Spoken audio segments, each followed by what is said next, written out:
Assalamualaikum warahmatullahi wabarakatuh. Dalam kesempatan kali ini ya, kita akan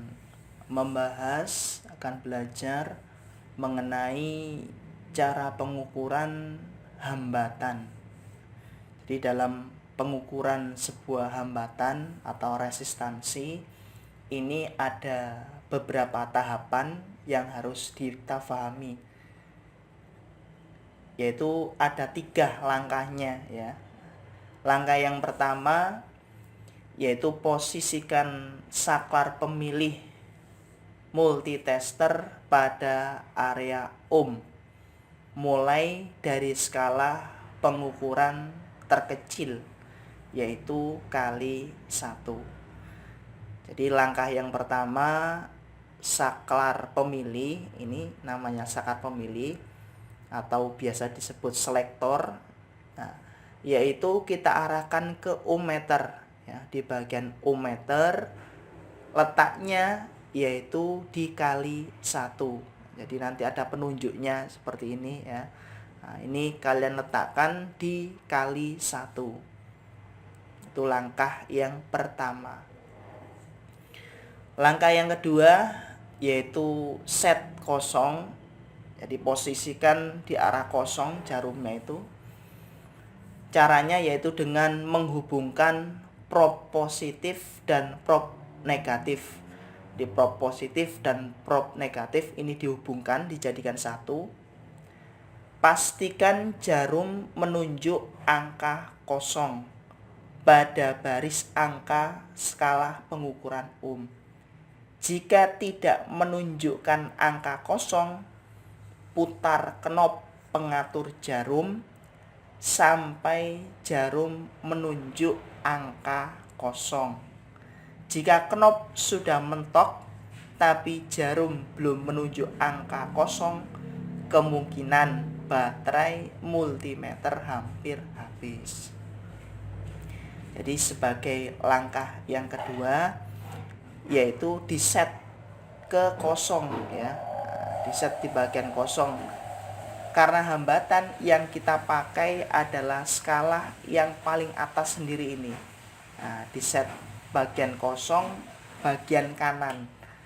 Yaitu caranya dihubungkan prob yang positif dan prob negatif ini dijadikan satu. Nah, kemudian nanti jarum penunjuknya ini akan bergerak. Lah, pada waktu bergerak apabila kurang dari kosong, jadi tidak pas dari kosong, entah itu kurang atau kelebihan, bisa diset dengan knop pengatur. Nah, ini bisa diputar ya. Nah, diputar harus tepat di angka kosong. Nah, misalkan tadi keadaannya jarumnya itu sudah ke arah sini, misalnya jarumnya ternyata knopnya ini diputar mentok tapi jarumnya tidak sampai di kosong, belum sampai kosong. Nah, ini kemungkinan baterainya habis. Jadi bisa diganti baterai terlebih dahulu. Atau bisa juga selektornya kita geser ke atasnya ya, kemudian kita coba putar knopnya bisa sampai 0 atau tidak.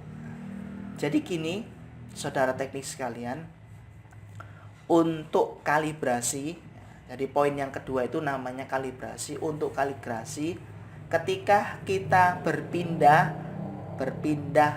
ke tingkat di atasnya kali 10, kali 100 atau sampai 1K, setiap perpindahan itu harus dikalibrasi terlebih dahulu, yaitu jarum pointernya harus tepat di angka kosong ya. Probe-nya dijadikan 1, kemudian kalau belum tepat, knopnya ini diputar.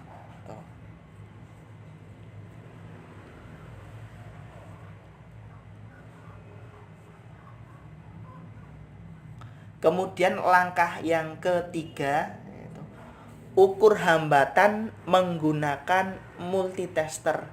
Jika jarum tidak bergerak atau hanya bergerak sedikit sehingga susah untuk dibaca, maka putar sakar pemilih ke skala 1 tingkat di atasnya, yaitu dikali 10. Jika belum terbaca lagi, naikkan lagi menjadi kali 100 dan seterusnya. Jika sudah sampai 1K dan jarum tetap tidak bergerak, itu artinya komponen yang diukur putus atau hambatannya sangat besar atau tak terhingga.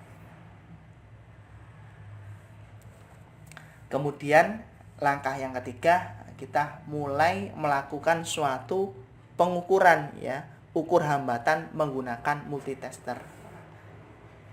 Jika jarumnya ini kok tidak bergerak, jarumnya nggak bergerak, atau bergeraknya sangat sedikit sekali sehingga sulit untuk dibaca, maka naikkan, ya, saklarnya dinaikkan. Awalnya kan kali 1, dinaikkan menjadi kali 10.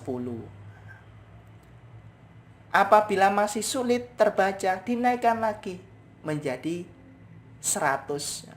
Jika 100 ini masih sulit untuk terbaca atau bergeraknya sangat sedikit sekali, maka naikkan lagi menjadi 1K, 1 kilo, yaitu 1000, ya. Jika sudah dinaikkan sampai 1K, kok jarumnya ini tidak bergerak, kemungkinannya tadi, ya, tidak bergerak artinya komponen yang diukur putus, ya, komponennya putus atau hambatan sangat besar. Itu kemungkinannya. Kalau sampai 1K kok tetap nggak bergerak, ya itu kemungkinannya komponennya putus. Sehingga ini rumusnya, yaitu cara membaca hasil pengukuran. Yang pertama, lihat angka yang ditunjuk jarum pada deret angka. Jadi dilihat jarumnya, ya, jarum pointernya menunjuk angka berapa. Yang kedua, lihat skala pada saklar pemilih. Lihat skala pada saklar pemilihnya atau selektornya tadi.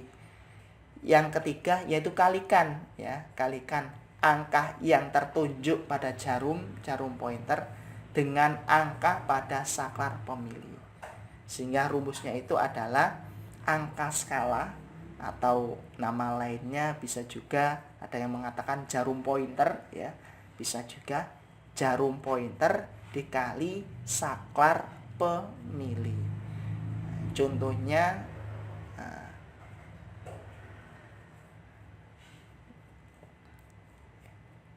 ini ini skala penunjuknya, ya, nanti ada jarum pointernya menunjuk kemana,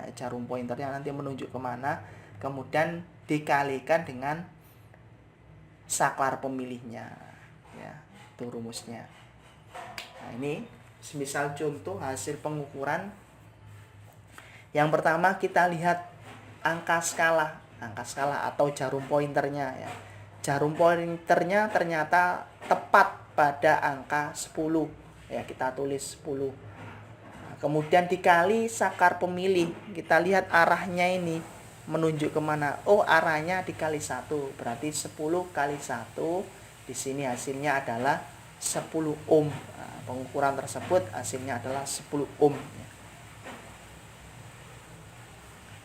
Contoh berikutnya yaitu kita lihat jarum pointernya. Nah, jarum pointernya menunjuk kemana.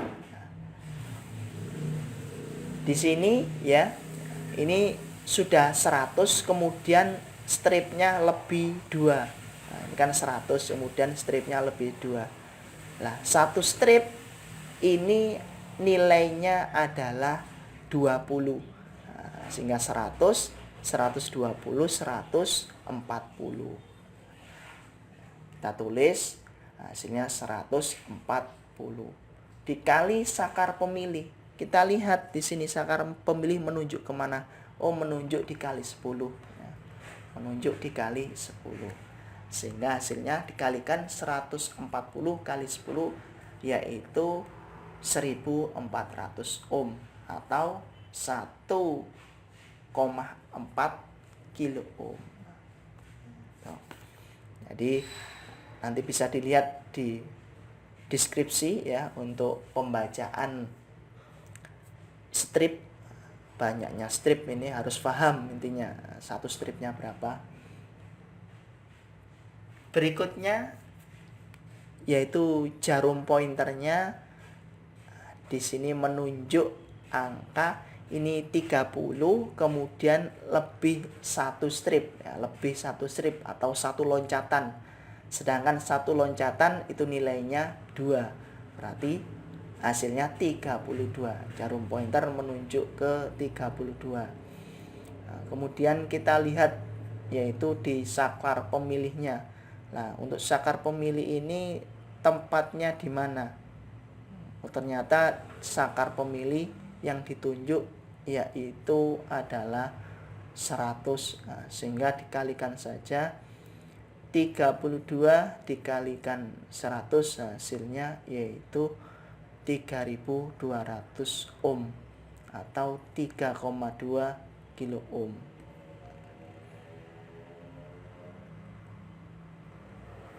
Berikutnya yaitu di sini dari hasil pengukuran kita lihat dari jarum pointernya.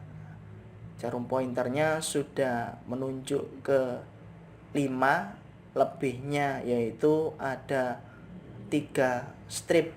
Nah, lebihnya ada 3 strip. Satu stripnya ini bernilai 5. Nah, sehingga hasilnya ya 5,5, 6, 6,5. Hasilnya adalah 6,5. Kemudian dikalikan dari saklar pemilih. Saklar pemilih di sini kita lihat di arah berapa. Oh, ternyata saklar pemilihnya dikali 1 kali 1K ya. Sehingga hasilnya 6.500 kilo ohm ya, 6,5.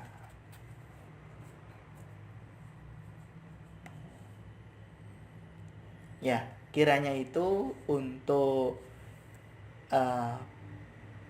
penjelasan mengenai ohmmeter ya atau hambatan.